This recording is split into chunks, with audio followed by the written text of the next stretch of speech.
ગુજરાતીઓની પહેલી પસંદ દાળ ભાતમાં બનતી ખાટી મીઠી તુવેર દાળ તો રોજ જોઈએ જ, પણ વર્કિંગ વુમન કે પછી બહાર ગામ કે પરદેશ રહેતા વિદ્યાર્થીઓને ગુજરાતી દાળનો સ્વાદ તો બહુ જ યાદ આવે. તો કિચન સિરીઝમાં ખાસ બહાર ગામ કે ફોરેન રહેતા લોકોને મોકલાવવા માટે ખાસ ખાટા મીઠા ગુજરાતી સ્વાદની તુવેર દાળનું પ્રીમિક્સ બનાવશું. આ પ્રીમિક્સ એક વખત બનાવી 4 મહિના સુધી સાચવી શકાય છે, અને તે પણ નોર્મલ રૂમ ટેમ્પરેચર પર. અને આ પ્રીમિક્સના ઉપયોગથી બાફવાની, વઘારવાની કે મસાલા કરવાની ઝંઝટ વગર ફક્ત પાણીમાં ઉમેરી માત્ર 10 મિનિટમાં ઓરિજિનલ ગુજરાતી સ્વાદની દાળ તૈયાર થઈ જાય છે. તો આજની આ ખૂબ જ ઉપયોગી રેસીપી જોતા પહેલાં અમારી ચેનલ કિચન સિરીઝને સબસ્ક્રાઈબ કરી લેજો અને બાજુમાં આપેલ બેલ આઇકનને પ્રેસ પણ કરી દેજો, જેથી આવનારા દરેક રેસીપીના અપડેટ્સ તમને તુરંત જ મળી જાય. ગુજરાતી સ્વાદની તુવેર દાળનું પ્રીમિક્સ બનાવવાની શરૂઆત ટમેટાથી કરશું. મેં અહીં 2 મીડિયમ સાઇઝના ટમેટાને પાણીથી ધોઈ સાફ કરી લીધા છે. ટમેટાનો ઉપરનો ભાગ છે તે કાઢી અને આ રીતે 4 ટુકડામાં કટ કરી લઈશું, અને દરેક ટુકડામાંથી આ રીતે સ્લાઇસ કરી લેવાની છે. ગુજરાતી દાળમાં ટમેટાના સ્વાદનું એક અનેરું મહત્વ હોય છે, માટે પ્રીમિક્સમાં પણ ટમેટાના ટુકડા ઉમેરશું. જેના માટે ટમેટાની મીડિયમથી પતલી સ્લાઇસ કરી આ રીતે બંને ટમેટાને ટુકડા કરી લીધા છે. ટમેટાના ટુકડા થઈ ગયા પછી અહીં મેં 2 લીલા મીડિયમ તીખા મરચાં લીધા છે. મરચાંને પણ આ રીતે ગોળ ટુકડામાં કટ કરી લઈશું. હવે દાળના પ્રીમિક્સ માટે અહીં મરચાં અને ટમેટાને સૂકવવાના છે. તો તડકામાં એક કિચન ટોવેલ પર આ રીતે ટમેટાના નાના ટુકડા છે ને તે ફેલાવી અને સૂકવી દઈશું. અહીં બધા ટમેટાના ટુકડાને આડા કરી અને સૂકવશું, જેથી તે જલ્દીથી સુકાઈ જાય. બધા ટમેટાના ટુકડા નેપકિન પર પોળા થઈ જાય ને એટલે હવે દરેક ટુકડા પર થોડું થોડું મીઠું સ્પ્રેડ કરી દઈશું, જેથી ટમેટા છે ને તે સ્વાદમાં ખારા થઈ જાય અને વળી સુકાયા પછી લાંબા સમય સુધી તે એ જ લાલ કલરના રહે અને ખરાબ ના થાય. બધા ટમેટા પર મીઠું સ્પ્રેડ થઈ જાય ને એટલે હવે બાજુમાં મરચાંના ટુકડા પણ ગોઠવી અને સૂકવી દઈશું. અત્યારે એકદમ તડકો છે, તો આ રીતે લગભગ 1 થી 1.5 દિવસમાં ટમેટા અને મરચાં છે ને તે એકદમ સરસ સુકાઈ જાય છે. અને જો ઘરમાં ઓવન હોય ને તો ઇઝીલી લગભગ 2 થી 3 મિનિટમાં ટમેટા અને મરચાં છે ને તે ઓવનમાં સૂકવી શકાય છે. તુવેર દાળના પ્રીમિક્સ બનાવવા માટે મેં અહીં 1 કપ તુવેરની દાળ લીધી છે. મોસ્ટલી આપણે ગુજરાતીઓ તેલવાળી તુવેર દાળ વાપરતા હોઈએ છીએ, પણ પ્રીમિક્સ બનાવવા માટે તેલ વગરની આવી કોરી તુવેર દાળ લેવાની છે. અહીં તુવેર દાળ કે બધી વસ્તુનું માપ મેં એ રીતે લીધું છે તે જેથી આ પ્રીમિક્સનો ઉપયોગ કરી તમે 2 વ્યક્તિ માટે 5 વખત દાળ બનાવી શકાય. એટલે કે આટલા પ્રીમિક્સમાંથી 10 વ્યક્તિને થઈ શકે ને તેટલી દાળ બનાવી શકાય છે. સૌ પ્રથમ તુવેર દાળને એક પોળા બાઉલમાં કાઢી લઈશું. હવે તેમાં પાણી ઉમેરી દેવાનું છે અને તેને ઘસી અને સાફ કરશું, જેથી તેમાં ઝીણી ધૂળ માટી નીકળી જાય. હવે આ ડોળા પાણીને પણ કાઢી લઈશું. અહીં મેં આ તુવેર દાળને લગભગ 3 વખત પાણી બદલાવી અને સાફ કરી લીધી છે. તો હવે સાફ કરેલી તુવેર દાળને આપણે કિચન ટોવેલ પર આ રીતે ફેલાવી દઈશું. બધી તુવેર દાળ કિચન ટેબલ ઉપર ફેલાવાઈ જાય ને એટલે ઘરની અંદર કે પંખાની નીચે તુવેર દાળ એકદમ અંદર સુધી સુકાઈ જાય ને તેવી સૂકવશું. જેના માટે લગભગ 1 દિવસ પંખા નીચે આ સૂકવવા માટે રાખશું. લગભગ 24 કલાક સૂકવ્યા પછી તુવેર દાળ છે ને તે અંદર સુધી સુકાઈ ગઈ છે અને એકદમ કડક થઈ ગઈ છે. બીજી સાઈડ લગભગ 1.5 દિવસના તડકામાં સુકાઈ અને ટમેટાનું પણ એકદમ હાથથી ટુકડા થઈ જાય ને તેવા કડક સુકાઈ ગયા છે, અને લીલા મરચાં પણ સુકાઈને ટુકડા થઈ જાય ને તેવા થઈ ગયા છે. તો અત્યારે તેને સાઈડમાં રાખી દઈશું. પ્રીમિક્સ બનાવવા માટે સૌપ્રથમ સુકાયેલી તુવેર દાળને ગેસની લો ફ્લેમ પર એક પેનમાં ઉમેરી દઈશું. હવે ગેસની ફ્લેમ લો જ રાખતા આ સુકાયેલી તુવેર દાળને શેકવાની છે, જેથી તે અંદર સુધી શેકાઈ જાય. ધીમા ગેસે અંદર સુધી દાળનો કલર ચેન્જ થયા વગર શેકાશે ને તો આ દાળમાંથી બનેલું પ્રીમિક્સ છે ને તે લગભગ 4 મહિના સુધી એ જ સ્વાદનું અને સારું રહેશે. પણ શેકાવા સમયે એ વાતનું ખાસ ધ્યાન રાખવાનું કે દાળ શેકાઈ જાય પણ તેનો કલર છે ને તે બિલકુલ ચેન્જ ના થવો જોઈએ. તુવેર દાળ શેકાવાને લગભગ 2.5 થી 3 મિનિટ જેવો સમય થઈ ગયો છે, અને તુવેર દાળ શેકાવાની એકદમ સરસ સુગંધ પણ આવી રહી છે. અહીં જુઓ, ધીમે તાપે શેકાતા દાળ શેકાઈ ગઈ છે પણ તેનો કલર બિલકુલ ચેન્જ નથી થયો. હવે શેકાયેલી દાળનો ગેસ બંધ કરી દઈશું અને કઢાઈને નીચે ઉતારી લેવાની છે. હવે આ કઢાઈને નીચે ઉતારીને પણ શેકાયેલી દાળને સતત મિક્સ કરશું, જેથી કઢાઈ ગરમ હોય ને તો દાળનો કલર ચેન્જ ના થાય. માત્ર 5-1 મિનિટ મિક્સ કર્યા પછી હવે દાળને લગભગ 30 મિનિટ સુધી ઠંડી થવા માટે રાખશું, અને તે હાથથી અડકતા ખ્યાલ પણ આવે છે. બસ શેકાયેલી દાળ અંદર સુધી ઠંડી થઈ જાય ને એટલે હવે આ દાળને મિક્સરના જારમાં ઉમેરી દેવાની છે. બધી દાળ જારમાં ઉમેરાઈ જાય ને એટલે જારનું ઢાંકણ બંધ કરી દઈશું અને દાળને એકદમ સરસ પીસી અને પાવડર તૈયાર કરી લેવાનો છે. પીસ્યા પછી જુઓ, તુવેર દાળનો પાવડર બની ગયો છે. અહીં મેં થોડો કરકરો પાવડર રાખ્યો છે, પણ જો એકદમ સ્મૂથ દાળ જોઈતી હોય ને તો દાળને થોડી વધારે પીસવાની. હવે પ્રીમિક્સ બનાવવા માટે ગેસની લો ફ્લેમ પર કઢાઈમાં 4 ટીસ્પૂન તેલ ગરમ કરવા માટે રાખવાનું છે, જેથી પ્રીમિક્સનો ઉપયોગ કરી દાળ બનાવવા સમયે આપણે વઘારની બિલકુલ ઝંઝટ જ ના રહે. અહીં તેલ ગરમ થઈ ગયું છે તો તેમાં 1 ટીસ્પૂન રાઈ ઉમેરી દઈશું.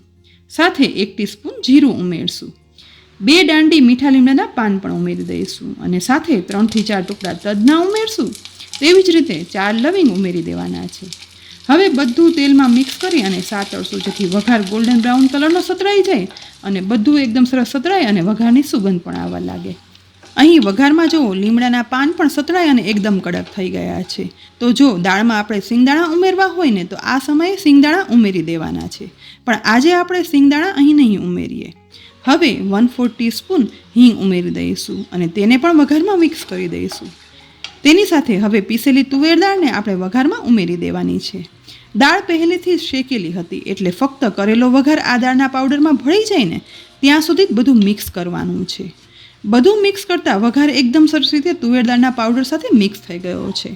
તો અહીં આપણે જે ટમેટાં અને મરચાંની સુકવણી કરી હતી ને તેમાંથી સુકાયેલા મરચાં છે ને તે આ મિશ્રણમાં ઉમેરી દઈશું.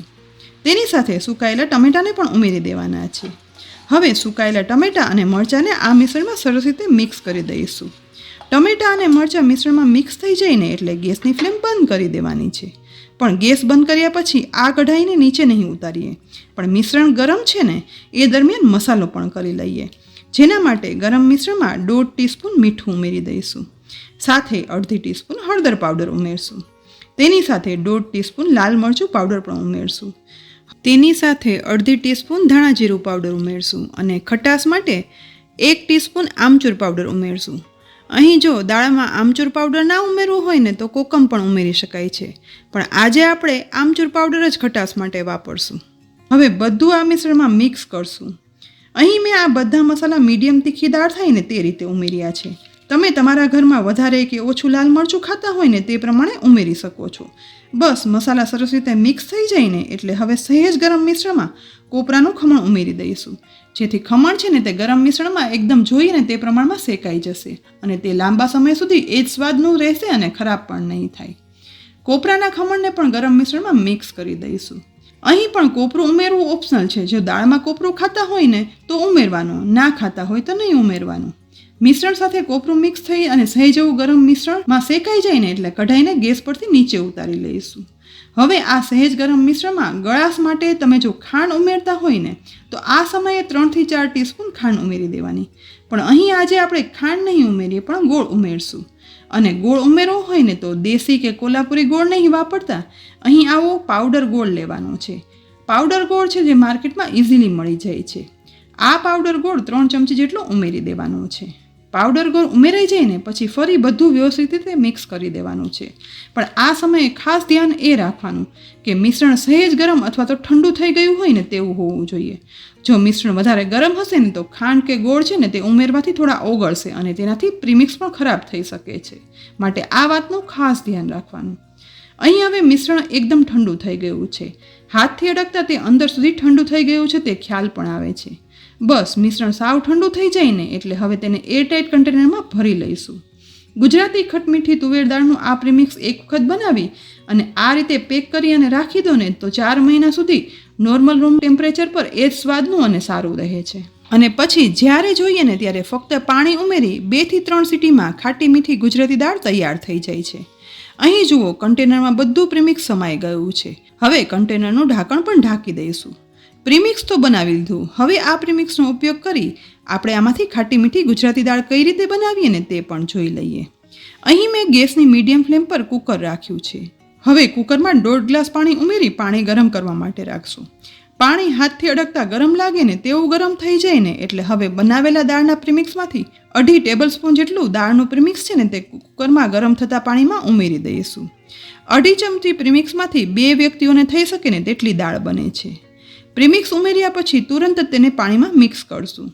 મિક્સ થતાં જ તમને ખ્યાલ આવી જશે કે આ પાવડરમાંથી એકદમ સરસ દાળ બનશે અને આ પાવડર દાળમાં ઉમેરતા જ તે તરત જ ભળવા લાગે છે. અહીં જો કુકરમાં દાળ ના બનાવી હોય ને તો કોઈ પણ કઢાઈ કે તપેલીમાં ગરમ પાણીમાં આ પ્રીમિક્સ ઉમેરી અને માત્ર 10 મિનિટ માટે ઉકળવાનું. દાળ તૈયાર થઈ જશે. અહીં આપણે કુકર લીધું છે અને કુકરનું હવે ઢાંકણ ઢાંકી દઈશું અને કુકરમાં સીટી પણ લગાવી લઈએ. સીટી લગાવાઈ જાય ને એટલે હવે કુકરમાં માત્ર 2 સીટી કરી લઈશું. ત્યાર પછી ગેસ બંધ કરી અને કુકર ઠંડુ થઈ જાય ને એટલે કુકરનું ઢાંકણ ખોલશું. એકદમ સુગંધીદાર અને કલર જોઈને જ ખ્યાલ આવી જશે કે આ તો ઓરિજિનલ ગુજરાતી દાળ તૈયાર છે. જોયું ને કેટલી જલ્દી ઓરિજિનલ સ્વાદની દાળ બની ગઈ છે ને એક ખૂબ જ ઉપયોગી આ રેસીપી. ગરમ ગરમ ખટમીઠી ઓરિજિનલ ગુજરાતી સ્વાદ સાથે બનતી આ ગુજરાતી દાળ ચાખશો ને તો તમને ખ્યાલ પણ નહીં આવે કે આ દાળ છે ને તે તૈયાર કરેલા પ્રીમિક્સમાંથી બની છે. તો ફ્રેન્ડ્સ, ગુજરાતી દાળનો પ્રીમિક્સની ખૂબ જ ઉપયોગી રેસીપી એક વખત જરૂરથી બનાવજો. અને જેના બાળકો કે પછી સગાવાલા છે તે પરદેશ રહેતા હોય ને તે લોકોને આ રેસીપી જરૂરથી શેર કરજો, કારણ કે તે લોકોને આ ખૂબ જ ઉપયોગી રેસીપી છે. અને હા, રેસીપી ગમી હોય ને તો લાઈક કરી અને શેર પણ કરજો. સાથે સાથે આ મારી બધી રેસીપી સોશિયલ મીડિયા પર જોવા માટે અમારા ફેસબુક પેજને પણ લાઈક કરી અને ફોલો કરજો. ફરી મળશું આવી એક ઉપયોગી રેસીપી સાથે. ત્યાં સુધી આવજો.